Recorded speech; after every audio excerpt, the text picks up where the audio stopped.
السلام عليكم واهلا بيكم في حلقه جديده. انت في الريمونتادا. 8 اسرار حضرتك اول مره تسمع عنهم عن البرج اللي انت بتقول عليه ده لئيم وخبيث ومش سهل وبيلف ويدور. برج الجوزاء اللي انت ظالمه، اللي بتقول عليه ده مزاجنجي ودوت بيقلب الدنيا ودوت. النهارده بقى هنعرفك حاجات انت اول مره تعرفها عن البرج اللي انت اصلا مش فاهمه، الغامض بالنسبه لك. فيلا بينا نبدا حلقه النهارده. يلا.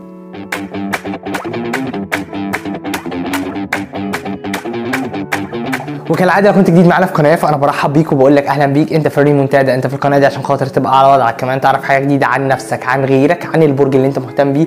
دايما تطور من نفسك وتدي امل لنفسك ان شاء الله اللي جاي احسن بتعبك واجتهادك وكفاحك، وكمان باول حاجه طبعا ربنا. اول نقطه معانا علشان ما نطولش حلقه النهارده، انت ما سمعتهاش قبل كده عن برج الجوزاء، ان برج الجوزاء صادق وصريح مع نفسه. هعمل مش هعمل في عقل خلاص انتهت. بقول لك ايه، انا مش هعمل. بقول لك ايه، انا هعمل وهنفذ وهروح وهجيب وهاجي وهودي وهعمل على طول. طالما بعد خلاص مفيش تمهيد لحوارات فيها تنفيذ. هعمل مش هعمل. مقدرتي ان انا اعمل كده خلاص، مش مقدرتي لا والله انا ممكن احاول ان انا بعد الشغل اروح اشتغل شغلانه تانية وبعد كده انام ساعتين. هو صريح وصادق مع نفسه. النقطه التانية واللي بعد كده انك لازم تعرف ان برج الجوزاء مش بيتنسي.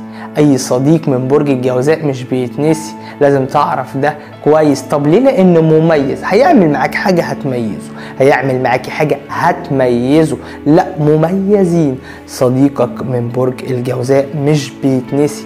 ليه؟ لان الحاجه اللي بيعملها بتأثر فيك لو بعد مليون سنه. ترجع بالزمن لو كانت الحاجة دي ماضي، ده عمل معايا 1 2 3، دي عملت معايا 1 2 3، دي خلي بالك انقذتني من موقف انا كنت هروح فيه في كذا كذا كذا، انا انقذني من موقف كان زماني دلوقتي مسجون. هو بيعمل المواقف الصعبة اللي دايما بتخليه مميز. عشان كده لو صديقك من برج الجوزاء استحالة تنسى. 3. الجوزاء ممكن يحل مشاكل الناس كلها. تيجي عند مشاكله وعقله بيقف، تيجي بقى عند ظروفه وحياته هو ما بيعرفش، بيتوه، بيتردد، بيلف، بيبقى غامض، عقله بيقف، بتلاقيه زي ما انا بعمل لك كده جوه. هو احنا بنفسر الجوزاء يا جماعه، الولد والبنت تايه مشاكله. لا، يفسر اي مشكله، يحل اي مشكله، يحلل اي مشكله، دي مشكلة يخلص، ولكن مشاكله بتبقى بالنسبة له صعبة، وهو اصلا مش اي حد يحكي له، مش اي حد يثق فيه.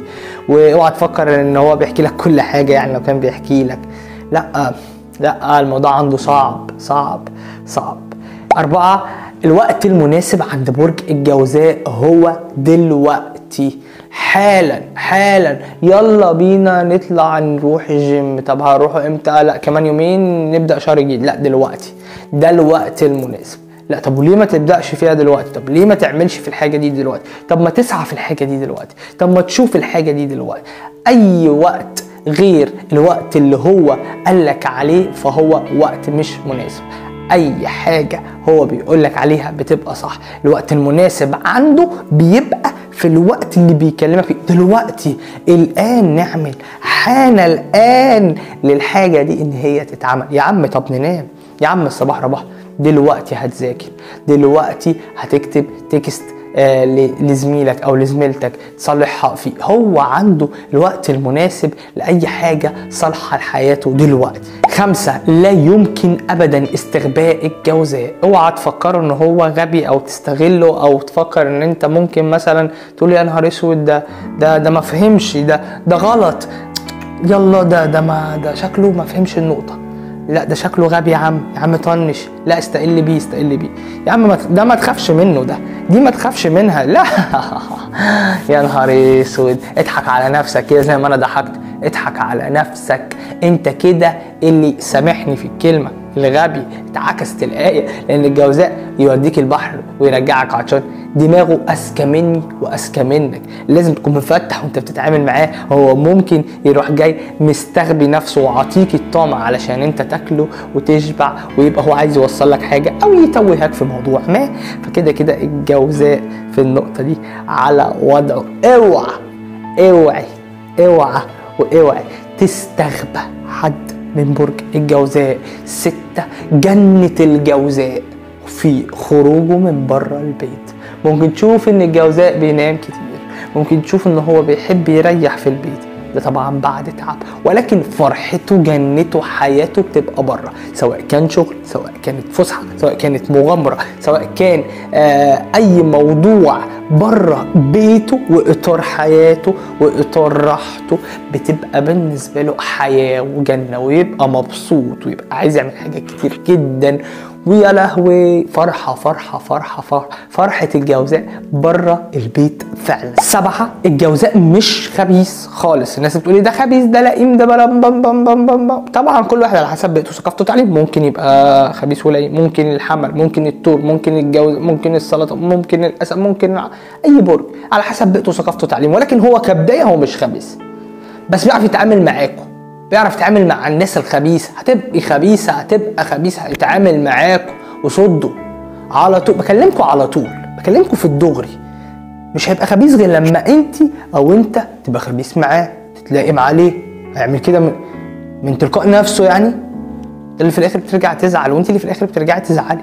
مش هيعمل كده غير لما يشوف الشخص اللي قدامه عمل كده. 8 ودي الاخيره معانا علشان ما نطولش على حضراتكم، بس عرفوني بنفسكم تحت واكتبوا لي في الكومنتات انك برج جوزاء وتابعني من الحته الفلانيه، كلامي صح ولا غلط، لان انا بحب اهتم دايما بالناس اللي بتكتب واتعرف عليهم كمان، واشوف برج جوزاء كتير عندي في القناه ولا قليل. الجوزاء صديق الكل، كبير صغير عجوز ست عجوز بنت، صديق الكل. ما بيميزش ما بين ان ده صديقه قوي وده مش قوي، لا بيعامل الكل معامله واحده. بيعامل اللي عقله صغير اللي هو الطفل الصغير زي ما بيعامل الراجل الكبير. بيحب الكل، بيحب يتعامل. ليه؟ اسال نفسك. اجتماعي، هو اجتماعي بطبعه وقلبه كبير جدا وطيب جدا. مشكلته في عصبيته.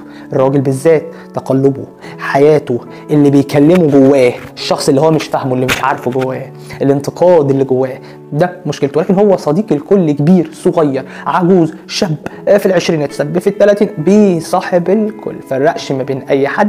الجوزاء دايما على وضعه. مش هطول عليكم في حلقه النهارده، ولكن يا رب تكون الحلقه خفيفه عليكم وتعجبكم. اكتبوا لي تحت في الكومنتات تعرفوني بنفسكم، او عايزين نتكلم على ايه الحلقات اللي جايه. ولو انت عايز اي مساعده اوعى تتردد انك تكتب لي في الكومنتات، فانا هنا علشان خاطر اساعد حضرتك واوصلك لليفل اعلى من انت فيه. حتى لو ما كانش معاك فلوس او كانت ظروفك على قدك، ان شاء الله نوصل بربنا وبتعبنا واجتهادنا. فاحنا يا رب تكون الحلقه عجبتكم استفدتوا منها.